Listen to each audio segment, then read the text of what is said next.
people are still moving to Florida every single day, and they're considering cities like Miami, Palm Beach, Naples, Sarasota, Tampa, Orlando. But the most underrated city in the state of Florida is Jacksonville. And today, you're going to discover the shocking truth. Let's get into it right now.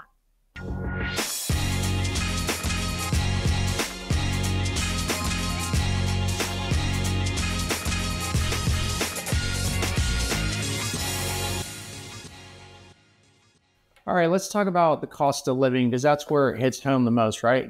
Hits at the wallet. So welcome to my computer. Real quick, we're at Rent Cafe, and it's basically talking about the cost of living in Jacksonville. Florida is 5% lower than the state average, 7% lower than the national average, okay? So they're taking into consideration housing, whether you buy or rent. They're talking about utilities, food, transportation, food and guest services. So that is a significant difference, but really we're a real estate channel. So let's talk about real estate. Okay, so let's go ahead and look at the housing market here, what it costs to buy a home. Because if you're in a major city in Florida, like the ones I mentioned, Miami, Palm Beach, Fort Lauderdale, Sarasota, Naples, Tampa, even Orlando, you're going to find that housing is very expensive because those areas become very crowded. And I'm getting more and more calls from people moving from South Florida, where I used to live, up here to the Northeast region, Jacksonville and surrounding suburbs. So this is our local MLS here in Northeast Florida. It includes Duval, which is Jacksonville, and all the surrounding suburbs. There's 7 counties total. And so we're going to go ahead and show you the filters here, because I sell a lot of single family homes, even though I do occasionally sell some townhomes here and there. We deal with a lot of people buying single family homes because a lot of people work from home, so they need that space. So here we are. We selected all the counties here in Northeast Florida, including Duval, Jacksonville, St. Johns County. And then I'm going to go ahead and select 3 bedrooms, just to give you an idea. 3 bedrooms or above. And let's see what the average price is. So we're looking at a home in that size is of June 2024, and recording this, it's going to cost you around $409,000. That's the average, okay? Now, I'm not saying in the rest of Florida you can't find a cheaper home, but in a big metropolitan city like Jacksonville, with all that it has to offer, one of the largest cities in the United States, geographically one of the largest cities in Florida, population-wise, density as well, that is a good price. But again, you can still go and buy a brand new townhome for between $250,000 and $350,000 here in Northeast Florida, depending on the location. And I'm talking about brand new. Let's go ahead and change that filter really quick, because a lot of my folks are wanting that extra bedroom, 4 bedrooms, because people are working from home.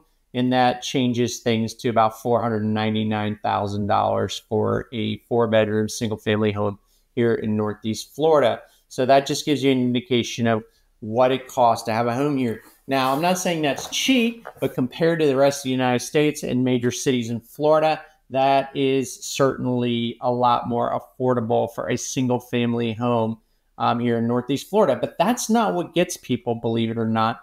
What really gets people when I start talking about home insurance costs here in our area. So I'm going to go ahead and show you. We're here at insurance.com. And so my personal experience, I rather tell you the facts of the way it is. I'm in a 3,400 square foot, or just a little less than 3,400 square feet, 4-bedroom, 3-bath, 3-car garage home, single family, newer home. And that's one of the things here in Northeast Florida. We have a lot of new construction in the suburbs. So because it's new construction, your insurance is going to be cheaper than some of the older homes. A lot of areas in South Florida, you're not going to have as much new construction. Here you have a lot of opportunities, lots of incentives right now for new construction. People are buying down rates. They're paying for their closing costs, and their insurance is cheaper because it's a newer home. So I have a 2019 3,400 square feet. My insurance, including flood insurance, which I don't need because I'm in a flood zone X, even though I'm near the intercoastal and 5 miles from the beach here in St. Johns County, we're looking at $2,300 a year annually. And don't just use me as an excuse or as an example. I'm with Progressive currently. I'm one of the ones that have been able to hang on to that package Progressive. And I always recommend shopping for home insurance every couple of years because right now the rates changed, varied. State Farm's got some really good deals as of recording this right now. But my clients went ahead and called Brightway, local broker here, for a new home purchase that they're making currently. They're taking advantage of those massive incentives, closing costs, and buying down the rate, fixed rate for 30 years under 6%. They're in it for 2.5 baths, 2,500 square foot home, $1,300 a year annually for home insurance. Okay. And they're in a flood zone X. They don't need flood insurance, but I'm recommending it to them. So that's an extra $400 a year. So their total annual insurance coverage with flood is going to be roughly about $1,700 a year. Okay. So my home, bigger home, about 1,000, a little less than 1,000 square feet bigger. I'm at 2,300. They're going to be at 1,700 all in. So just to give you an idea, if a newer home in St. Johns County, suburb of Jacksonville, you can be in your home with flood and regular home insurance for between $1,300 and $2,400 a year annually for a home between 2,500 and 3,400 square feet. So let's go to insurance.com. These are the average rates in the Panhandle. You're seeing $5,385 in Santa Rosa Beach, some of our favorite places to go in the summertime. Walton Beach, $4,400. That seems pretty reasonable. Now, of course, any of these homes that are closer to the water, those rates are going to be way higher. This is an average considering inland homes and exterior homes. Inland meaning away from the water, and exterior near the water. Here we are in Miami-Dade, 4,700. Monroe County, 5,500. Let's go up here to Palm Beach, 6,061. Port St. Lucie, $5,500 a year annual average. Let's go ahead and look at all my Lakewood Ranch people living in Manatee County in Hillsborough. That's looking like 5,300, 4,971 in Hillsborough. So let's see here. Central Florida, we're still looking at 4,000, 4,800. Polk, 46. Osceola, 4,400. Now let's go up here to Jacksonville, Duval, 3,500 average, 3,509 here in St. Johns County. Now I just told you we're at 2,400. And my buyer right now currently this week is going to be more under 2,000. So these are just averages, and we're pretty close to the water, even though we're in flood zone X. We're really close to the beach. So as you can see, we have some phenomenal rates for home insurance. So not only is we have new home, a lot of new home construction that keeps our insurance costs down. We also have better insurance overall costs here in Northeast Florida. And that is mainly because we're not susceptible to hurricanes, okay? I'm not saying we don't get them. We're not susceptible to them. So that is our number 2 reason why a lot of people are flocking to Jacksonville, Florida. And I'll get into that right now. Okay, since we're talking about insurance being the best here in Northeast Florida as far as home insurance goes, we're going to go ahead and tell you why. And as I touched up a little bit on it, that's because we're not as susceptible to hurricanes as the rest of Florida. Now, I know that's kind of hard to believe. I mean, I even have people that are coming in a few weeks that are from South Florida, and they're telling me in their specs of what they're looking for in a home, that they're looking for a block home, hurricane impact windows, et cetera, et cetera, et cetera. And I had to tell them, hey, I'm from South Florida. I know what you're talking about. That's standard and normal down there. But here in Northeast Florida, actually, majority of our homes are still wood frame homes, and we don't really have hurricane impact windows. So our buildings are a lot different. Building code changes when you get north of Tampa to certain parts of Florida. Now, I'm not saying we don't have hurricanes in Jacksonville. I'll show you a study right now that actually will get into a little more detail about that. But we do not get as many category 3 or above hurricanes, and history shows that. And if you want to really get into depth about hurricanes in our area, I did a video about a year ago called Jacksonville, Florida Hurricanes, Do They Get Them? And I get into the studies and the weeds and the real depth of the history of hurricanes here in the Northeast Florida region. And I come to find out, and as again, I get into a lot more detail about it in this video, that last time Jacksonville had a category or 3 above hurricane, they've had one, and that was in the 1960s. So I don't really want to get into that too much now, but the point being is that we do not have as many hurricanes. We're more susceptible to flooding, if anything, here in Northeast Florida. And of course, I'm talking about homes in the coastal areas, homes on the St. Johns River, downtown Jacksonville, and more importantly, even more so, just south of us, St. Augustine. It seems that storms kind of hit south of us, St. Augustine, Daytona area, and then kind of head up and veer towards the Carolinas.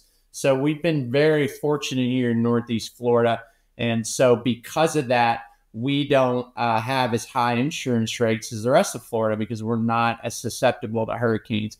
Of course, there's other areas of Florida where you don't have to worry about hurricanes at all, or less likely, because let's knock on wood, never know with all these new weather patterns and storms coming across states. Are, Central Florida, but more so like North Central Florida, talking like Tallahassee, Gainesville.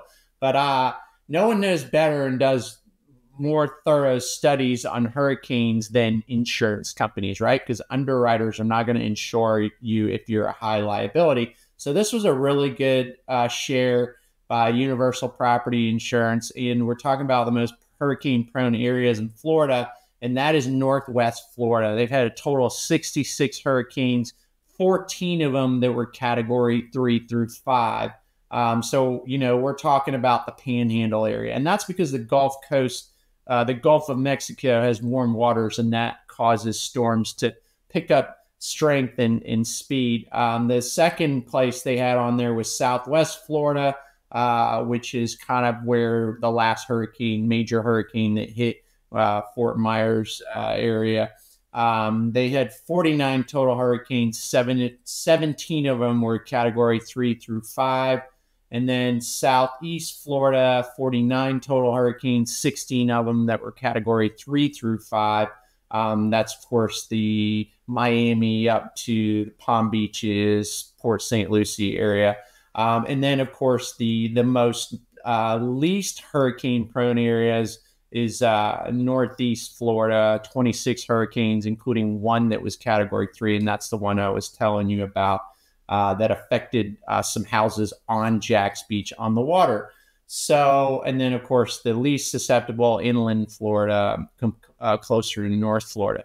So that gives you an idea that that's why our insurance rates are lower, is because we have less hurricanes than the rest of Florida, which is a great thing because it's really unique. If you still want to be near the beach, you still want to be near water, you even have the awesome St. Johns River, yet we're not as susceptible to hurricanes, and our home insurance costs are lower. But that's not what this really was all about. I really wanted to talk about the weather here in Northeast Florida. People also think, well, you're in Northeast Florida. Because you're in Florida, it's all palm trees and beaches and all that. Yes, we do have palm trees and beaches, but we're near the Georgia border. We have changes of seasons here, and it does get cold in the wintertime. So just to give you an idea, I would say 4 months out of the year, it's really, really warm up here and hot like the rest of Florida. And probably not as hot as some of the other parts of Florida, but 4 months out of the year, I would say mid-June, July, August, September. It's going to be really warm here, but the rest of the 8 months of the year is going to be amazing. In fact, it's going to get really cold around December, January, February, and that's all relative to where you're from. Because really cold. I grew up in the Caribbean. I lived in South Florida. When I came up here to Northeast Florida, I had to get sweaters. I've never had sweaters before because all I ever wore was, T-shirts, flip-flops, and all that. Now I had to add sweaters because in December, January, and February, it gets cold here. What does that mean? We're talking maybe 40s at night. Sometimes we'll get a cold freeze in the 20s. Not likely, but more like between 40s and 60s. And then when the sun comes out during the day, it's in the lower 60s, 70s in our wintertime. So 8 months out of the year, you're really going to want to be outside. And that's why I always say when people are looking for homes here, I'm like, you know what? You really want to make sure you keep that budget healthy enough where you still have money left over to do that outdoor living, because the outdoor living here is incredible. You know, you really want to put not necessarily a pool, but that screened in lanai, outdoor kitchen, outdoor with TV, living room set, everything. This is the coolest place to have that. And the key is that we have change of seasons here. We do have leaves falling. And so if you still want to have that Florida feel with the beaches and all that fun stuff, you can still have that, but you can also still have that change of seasons as well. And it still gets cooler in the wintertime, which is nice. My wife really loves that about Northeast Florida. So beaches, things to do. Let's talk about that. Okay, so talking about the beaches, that's really important to me. It's okay to be with the change of seasons and whatnot, but I grew up near the beach, lived most of my life near the beach, so I had to have beaches. But besides beaches here in Northeast Florida, there's so much going on in Jacksonville, and I found this site. I thought it was very good. Visit jacksonville.com.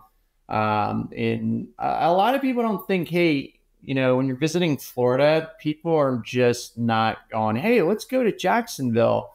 Again, people are always stuck on Miami, Palm Beaches, that kind of area. And those are great too. And I get it. Because Jacksonville may not appear as sexy, if you will, overall, but it is a great, well-kept secret in my opinion, because there's a lot of things to do. Now, we don't have the big party scene like Miami, or the bougie party scene that you see in the Palm Beaches or whatnot. So I think it's a little more centered here. But it depends on what you want. But there are a ton of things to do, and I really like this list. This is 19 things during your Jax trip that you need to come back and do ASAP. What we'll tell you is there's so much to do in Jax. We're not messing around. Jax has beaches, parks, nature trails, amazing food, delicious craft beer, top-notch museums, historic neighborhoods. The list goes on. So let's talk about that. Riding the St. Johns River taxi and tours. St. Johns River is really incredible, and it goes right there into downtown Jacksonville. Lots of history here, more than you realize. A lot of killer museums that I like to take my kids to, try to give them a historical education. It's not easy. A lot of people don't know this, but there's a lot of breweries in downtown, and they call it the Jax Ale Trail. Where you can visit all these craft breweries, which is a very cool thing to do. I actually did that with Kurt, my videographer, and some of his family. Eat some Mayport shrimp from our local fish camps. Exploring Black Rock Beach or any of the 400 national, state, and city parks. We have a ton of parks. I mean, you can literally go camping on the beach here if you want, which is, you can't do that in most parts of Florida. Lots of restaurants. I actually did a video here called Jacksonville's Top 5 Restaurants. Top 5 restaurants to visit in Jacksonville with some honorable mentions. I did that about a year ago. That's got about 2,300 hits. My wife and I are foodies. We're winos and foodies. So that's important to us. And it's a scene that is really evolving here in Northeast Florida, and we can't get enough of it. And I'm going to update this video soon because we have had a lot of other restaurants I want to add to that list. But if you're a foodie like us, make sure you check this video out. It's definitely very insightful, especially if you're coming into town. Let's go back here and continue this list because it's always a question about food in groceries and all that stuff here.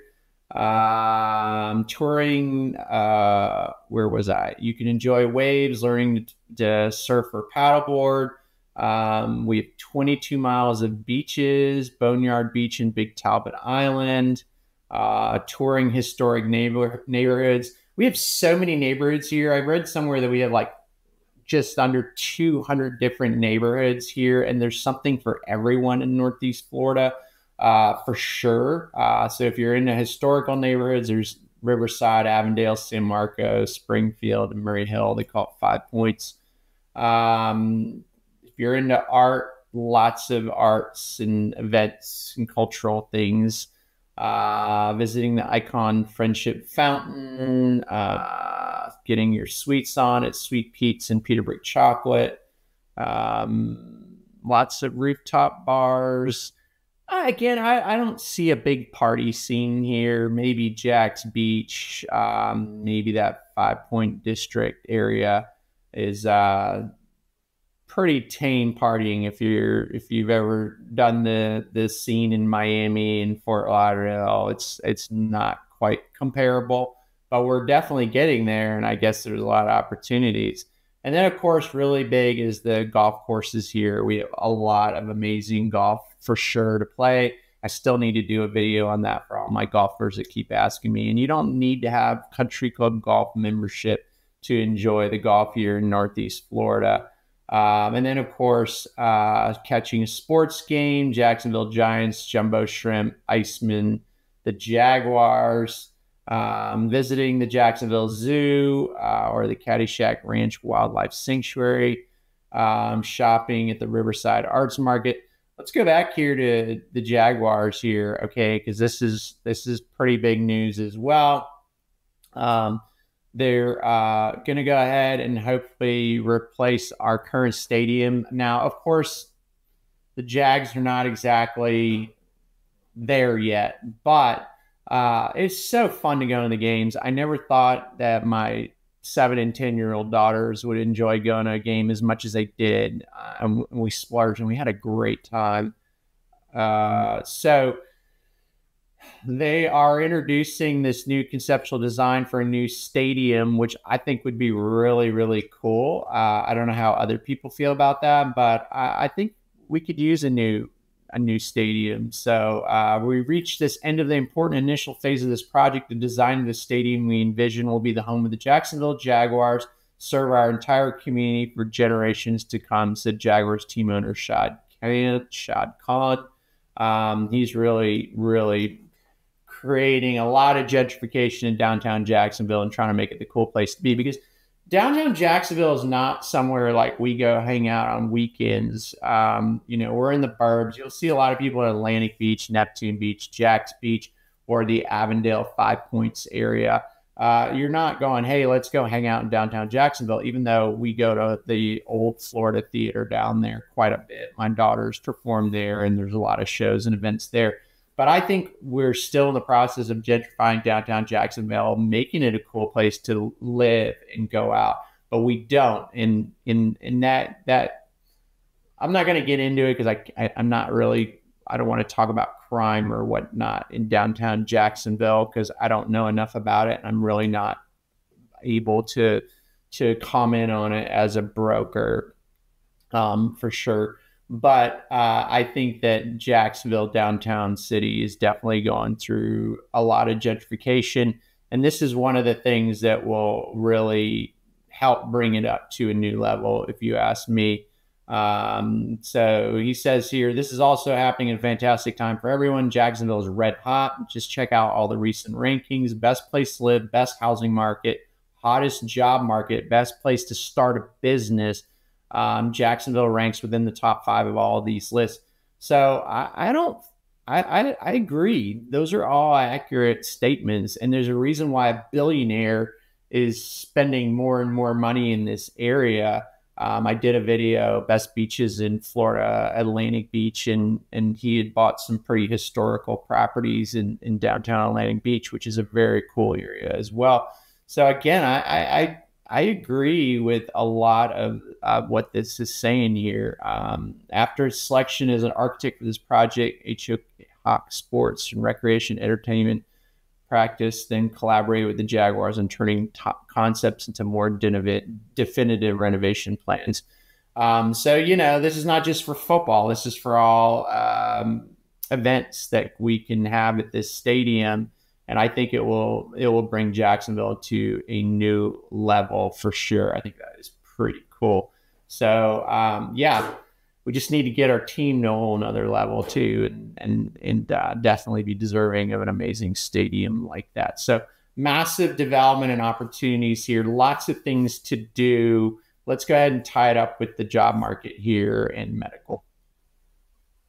Okay, so you decide to move to Jacksonville, the Northeast Florida area. What are you going to do to make a living? Well, don't worry about that too much because Jacksonville is ranked the #2 hottest job market in by the Wall Street Journal.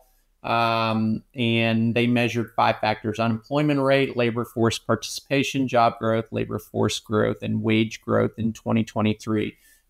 So not only do we have a lot of opportunities for a better life and living and affordable living, we also have the job market that supports it as well. We were the #1 major city for U.S. city corporate relocations from 2022 to 2023, according to the SEC data. Major corporations are here, including PaySafe, Dun & Bradstreet, American Roll-On Roll-Off Carrier Group, Johnson & Johnson Vision, Aerospace Visionary, Redwire Space. So definitely a good article. It sums up our job market here, which gives you a little bit of security, understanding that you can probably find a job here. So what are the major industries? Like most of Florida, we rely on tourism and retail. In Jacksonville is an anomaly because we're our location, we're the gateway to Florida. We also have major port here. We have major military here. So this article here by the Jacksonville.gov talks about the targeted industries. We're talking about advanced manufacturing, aviation and aerospace, finance and insurance, headquarters, information technologies, life science, logistics, and distribution. So advanced manufacturing, we're talking about General Electric, SAFT, I'm not sure what that is. Johnson & Johnson Vision Care are just some of the few manufacturers here. A lot of aviation and aerospace being here because we have the U.S. Navy at NAS Jacksonville. We have the Navy Station at Mayport, the U.S. Marines. We have the Department of Homeland Security aviation operations. So I understand that we have like 90,000 employees of the military here. And I've been able to work with a lot of people like that. I've been able to work with really cool people from the Department of Justice. I've even worked with people from the IRS. I've worked with people in the military. And I want to say thank you for all your service. But I think that's really cool that we have all those folks here because it really is an influence on our culture too. And I tell folks that when they call me, when they say, what's the area like? So yeah, because we have all this military and aviation and the major port, there's a lot of aerospace technology being developed here as well. So certainly no shortage of that. We have a lot of aviation aerospace companies because we have that here. We have the infrastructure and the education as well. Finance and insurance, you'll find Deutsche Bank here, Bank of America, Florida Blue, Citi, JP Morgan Chase, Wells Fargo, just to name a few. So if you're in the finance and insurance sector, plenty of opportunities for you there. Also growing IT development is going on here in Jacksonville as well. Life sciences. One of our big things is that we have huge healthcare here. So I even have a lot of people calling me from other parts of Florida that have ailments, a lot of retirees, and they're saying, I can't find a specialized doctor for my issues. So we have Mayo Clinic here. We have Baptist Health. We have UF. We have major children's hospitals here, Wolfson's. So our healthcare is really good here in Northeast Florida. So we're drawing a lot of the top doctors. I've been very fortunate enough to work with a lot of doctors moving to the area as well. Mayo Clinic has a major recruiting department. I mean, I'm telling you, they were recruited doctors from Canada, all over the country. So very impressive there. And that's important. You want to think about your health and having access to that. The U.S. does not have a good reputation for that.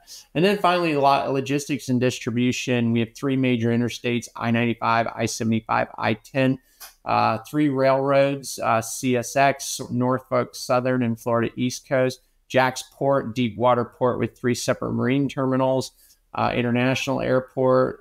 So not only do we have a lot of massive imports coming in here to the Jacksport, we also have the rail and all those major interstates being the gateway to Florida. So obviously, it's logistics and distribution is huge here. And of course, for that reason, you know, we'll see a lot of companies like Amazon has a major DC here. And then other top companies that I researched here in Jacksonville are Citibank, JP Morgan, Gate Petroleum, AT&T, and UPS. So we have so much different industry here that there's so many opportunities. And then naturally, of course, the development here to support all this is, you know, housing, all the trades that are involved with that. There's a lot of shortages of that, particularly here in St. Johns County. We have major schools opening up here in the next 3-4 years. So we need teachers and education, whatever. So many opportunities for job growth, even entrepreneurs. If you are an entrepreneur, there are a ton of opportunities for you here to see what is needed, because it is just going to grow. This city has so much tremendous growth happening. People don't even realize it yet. That's it. Jacksonville is by far the most underrated city in Florida. So that's due to the cost of living. That's due to the weather being amazing. That's due to the fact that there's so much to do here. And then finally, you have all the jobs in different industries and opportunities to support that all. My name is Greg DeTullio. Thanks for hanging out with me. I am so glad I moved my family up here 7 years ago from South Florida. There is no doubt in mind that we made the greatest decision and we love living here. If you want to learn more about my personal experience and where we moved in, check out this next video. And of course, check out all the rest of the videos that I've made here on the Living in Jacksonville channel. And if you found value, make sure you subscribe, tap the like button. There are certainly a lot of different videos that you can watch depending on what your current situation is. And of course, I'd love to be your real estate resource of choice. My name is Greg DeTullio. You can call me, text me, or email, whether you're moving in 9 days, 90 days, 180 days. It's never too soon to start that dialogue. I'll have my information in the description, also in the comments section pinned. Reach out to me, check out these videos, and I'll see you there.